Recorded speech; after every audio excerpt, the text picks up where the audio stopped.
Olá, meus amigos, seja muito bem-vindo à nossa casa e a gente está aqui para a segunda parte do talk sobre escatologia com o pastor Haroldo Torres. Muito bom estar aqui e a gente falou sobre várias coisas, o contexto, né, político principalmente do momento, e eu quero pedir para o pastor Haroldo agora falar um pouco, né, sobre esse novo Messias que se espera, o anticristo, quais são os sinais, quais são as suas percepções, se você colocaria suas fichas em alguém. Eu sei que toda hora a gente está olhando, esperando, né, alguém para ocupar esse papel, mas não importa quantas vezes a gente errou para trás, a verdade é que uma hora a gente vai acertar, porque esse cara vai chegar por aí. Então eu queria ouvir um pouquinho das suas impressões, do que você espera, se tem alguém que você olha e fala, puxa, esse cara parece ter as características de alguém que pode ocupar esse lugar. Uhum. Então, olá pessoal, nesse segundo momento que nós estamos falando aqui, muito obrigado, pastor Farley, pela oportunidade, né? E a gente quer trazer realmente algum entendimento, porque realmente são assuntos que são bastante confusos, né? Porque existem várias posições teológicas, vários entendimentos, e a coisa, assim, é um pouquinho mais profunda. Eu vou tentar só falar de maneira simples algumas visões escatológicas que existem hoje com relação à pessoa do anticristo. Existe uma linha de interpretação que fala que o anticristo ele é descendente de um país europeu, tá? Porque tem a ver com a profecia de Daniel capítulo 2, que fala dos 4 reinos da estátua de Nabucodonosor. Então ele tem as pernas de ferro, que é o Império Romano, e depois tem os pés em parte de ferro e em parte de barro. Então Daniel capítulo 2, versículos 40 a 44, fala que eles vão se misturar mediante casamento, mas não vão se ligar um ao outro, como o ferro não se mistura com o barro, uma parte forte e uma parte frágil como o barro. E ali, então, desse império, então é uma continuação do Império Romano, então existe uma linha de pensamento, de interpretação teológica, dizendo que será um europeu do ressurgimento do Império Romano, que seria a União Europeia. Então muitos têm essa expectativa, e claro, a expectativa é que seja um homem judeu, né, porque vai se apresentar no templo em Jerusalém, e se apresentar como o Cristo dos judeus, ele tem que ser um judeu. Tem outros argumentos, mas vou simplificar desta forma. E aí, então, na atualidade, um líder europeu que tem ascendência judaica é o presidente francês Emmanuel Macron. Tá? Então, muitos apostam suas fichas e têm falado, inclusive, até o nome do Emmanuel Macron é um nome muito sui generis, né, por causa que Emmanuel é Deus conosco, e ele tem, se for ver o nome completo dele, cada um dos nomes, ele é o príncipe da paz, tem uma série de situações bem curiosas a respeito dele. Uhum. E inclusive, até alguns usam erradamente a profecia de Isaías 7,14, quando fala que a virgem conceberá e dará à luz a um filho que será chamado Emanuel, dizendo que é o Emmanuel Macron que está falando ali a respeito do anticristo, e não é essa a interpretação verdadeira. Mas, enfim, ele é um líder europeu de ascendência judaica e que está até num país que é islâmico, né, islamizado, né, a França está cada vez mais islamizada, então ele tem um partidarismo para o lado árabe, apesar da ascendência judaica dele. Então ele poderia confluir para fazer um acordo de paz parcial a Israel, parcial aos árabes, em função de toda essa situação política que ele vive. Tá?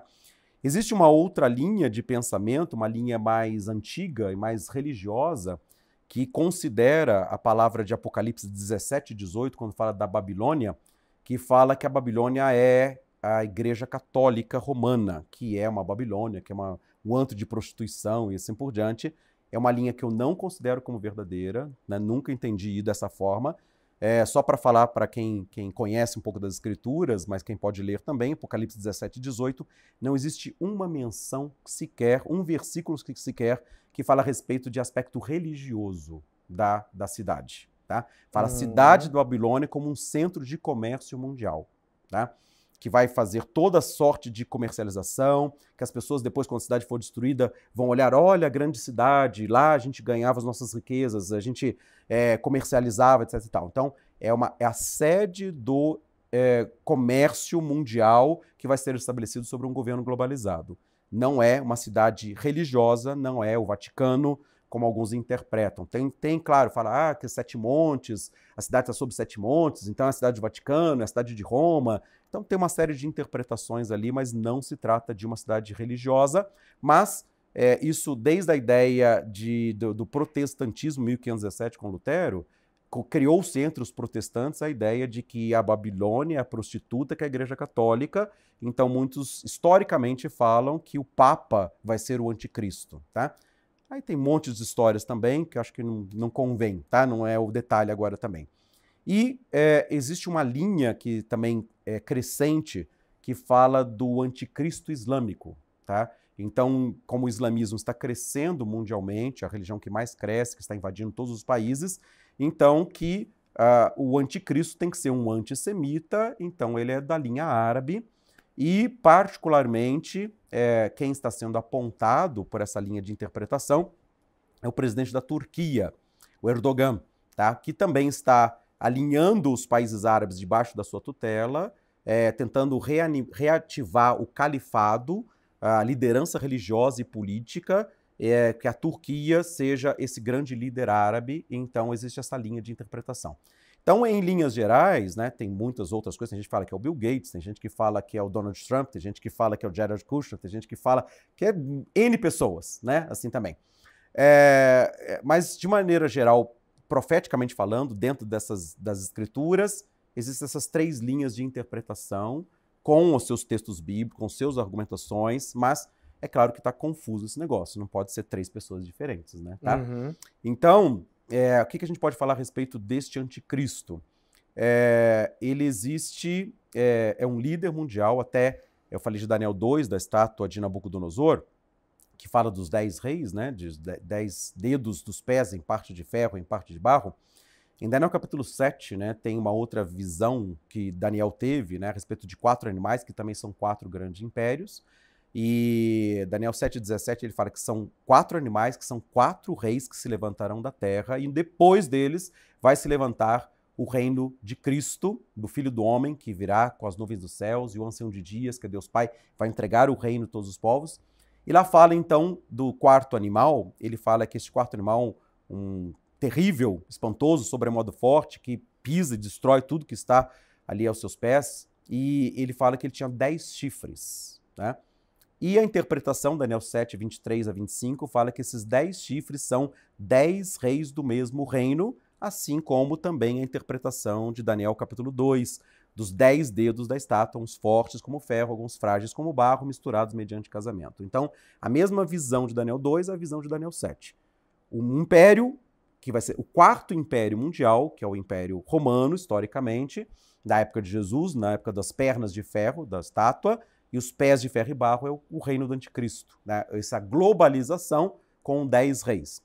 Aí, claro que, bom, é outra história, deixa eu falar isso depois, assim. Mas ali em Daniel capítulo 7, que fala dos 10 chifres, aí Daniel 7, versículo 8, fala que depois desses 10 chifres se levantará um 11º, que derrubará 3 reis, e ele falará, terá boca, com que falará insolências, e se levantará contra o Deus dos deuses, falará coisas incríveis e perseguirá os santos de Deus durante um tempo, 2 tempos e metade de um tempo. É o anticristo, que vai se levantar como o 11º rei do último império, do governo mundial, e vai derrubar 3, que são os poderosos da época, e ele vai estar dominando, então, e mudar os tempos e as leis. Aí tem a ver com pandemia, tem a ver com uma série de coisas ali também de mudanças de leis, de fazer com que todas as pessoas estejam recebendo uma vacina, uma marca, estejam submetidos a um sistema globalizado de comercialização, que aí está o Pix, né? Que todo mundo com todas a extinção do papel moeda, tá? Do dinheiro físico para somente o dinheiro virtual.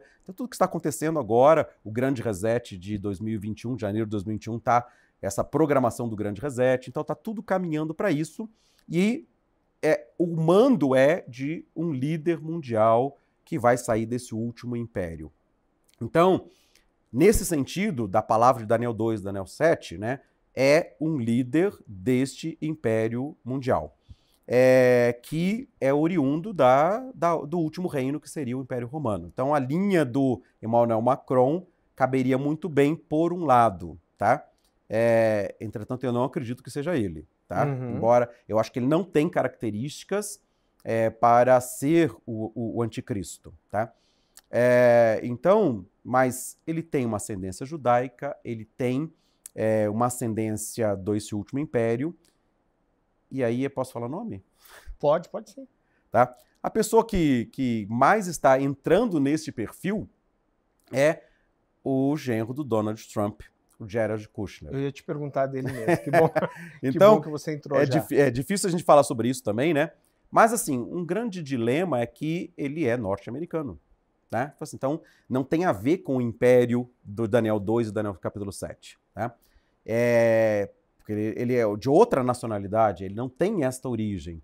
Mas ele é um judeu também, ele tem uma ascendência judaica, e ele, na verdade, tem a raiz dele, né, na Bielorrússia.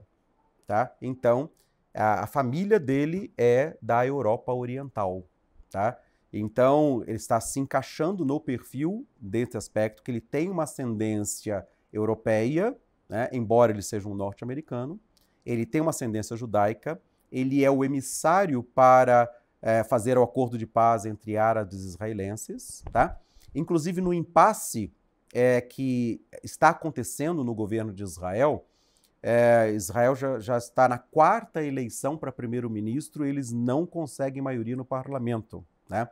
E aí tem a ver com a palavra de Oséias 3:5, que fala que o povo de Israel ficará muitos dias sem reis, sem príncipes, sem estola sacerdotal, sem ídolos do lar, sem Deus. E nos últimos dias eles vão se aproximar de Deus e da sua bondade e vão buscar a Davi, o seu rei. Então Oséias 3:5 fala sobre isso.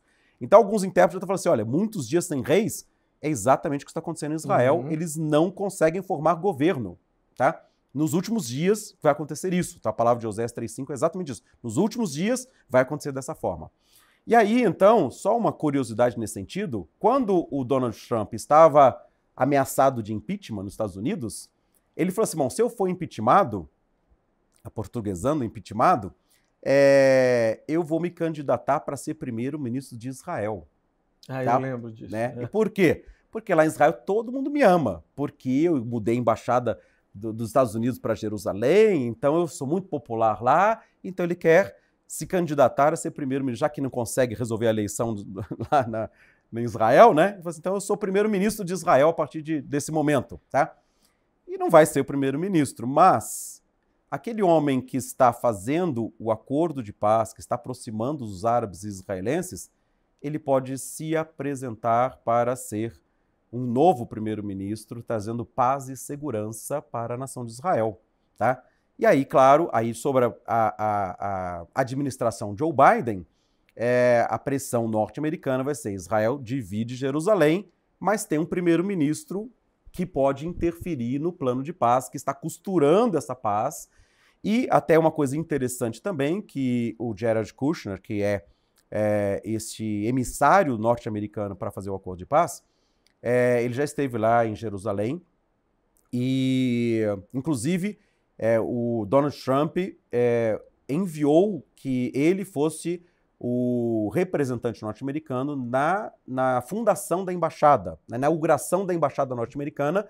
O Donald Trump não foi a Israel, quem foi o Jared Kushner. Então ele é o homem da paz, tá? É um homem rico, um homem economista, um homem muito bem sucedido, um homem que comprou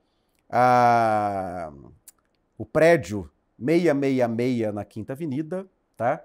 Que é onde ele tem as empresas ali, que entre elas a Lucent, que é a Lucifer Enterprise, que agora foi desmembrada em várias outras empresas, né?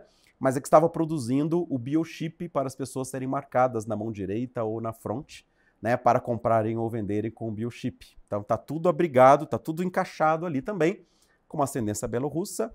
E ele esteve conversando com o alto rabinato de Israel, que tiveram a passagem, os judeus tiveram a passagem de ano agora em setembro, né, para o novo ano, e o rabinato falou assim que foi o último ano que Israel passou passagem de ano, ao último ano, com passagem de ano que Israel passou sem ter a presença do Messias, porque o Messias já esteve em Jerusalém, já esteve conversando com o alto rabinato e vai se apresentar como Messias. Ele sabe a missão dele, ele sabe que ele é o Messias, e então, pelo alto rabinato, eles estão falando que no ano que vem, 2021, ele vai se apresentar como o Messias de Israel para ser o grande Salvador que vai levar a paz e a segurança para o povo de Israel. Então, em evidência agora, Jared Kushner, ele está muito próximo, está se encaixando de maneira mais perfeita para ser este homem, um homem bem-sucedido, um homem que pode resolver a paz. Imagina, até eles mudaram o acordo de paz, o nome, né, que eles estavam fazendo, eles criaram o nome, aí quem quiser pesquisar, ou se não assistiu ainda, não viu nada a respeito, eles estão chamando este pacto de aproximação entre árabes e israelenses como o pacto abraâmico, tá? Porque Abraão é o patriarca dos árabes, né? Ismael e Esaú, e dos judeus, né? Ismael, vou falar Ismael, né? O povo ismaelita, que é o povo árabe, e os judeus com Isaac, né? Então, desde o ventre ali, né, que Isaac nasceu, né, desde o nascimento, há uma perseguição, né, de Ismael contra Isaac. Depois, na geração seguinte, Esaú e Jacó, também Esaú, deu uma outra linhagem de povos árabes, inclusive ligando-se com Ismael, e Esaú perseguindo Jacó. Então, são duas gerações, Ismael contra Isaac, Esaú contra Jacó, tá? E Esaú, como povos árabes também, é a profecia de Obadias, que Esaú vai roubar, vai tirar os bens, né, de Israel e vai ter a cidade de Jerusalém dividida. Então, este homem, com todo esse envolvimento, trazendo os árabes para as negociações de paz, fazendo esse pacto abraâmico, pegando os dois descendentes de Abraão, que são milenarmente adversários, né? Eles estão trazendo fazendo um acordo de paz milenar histórico e que isso vai gerar uma nova ordem mundial também de paz e segurança, tá? Então, ele está muito na iminência. Se 2021 realmente, como está prometido, né, que ele estaria se apresentando, né, como Messias para Israel, as coisas estão se encaixando para que caminhe para esse nome ser o homem da vez, né? Dentro da sua percepção, esse é o mais perto. É o mais perto, sim, tá? Agora sim. Que joia. Pastor, eu vou dar um pause aqui com você, a gente vai quebrar esse vídeo para um terceiro, e eu sei que existe toda uma expectativa sobre o ano de 2023. E eu queria que você falasse um pouquinho sobre isso no nosso próximo vídeo. É isso aí, Deus te abençoe, uma alegria ter você aqui. Não perde o próximo.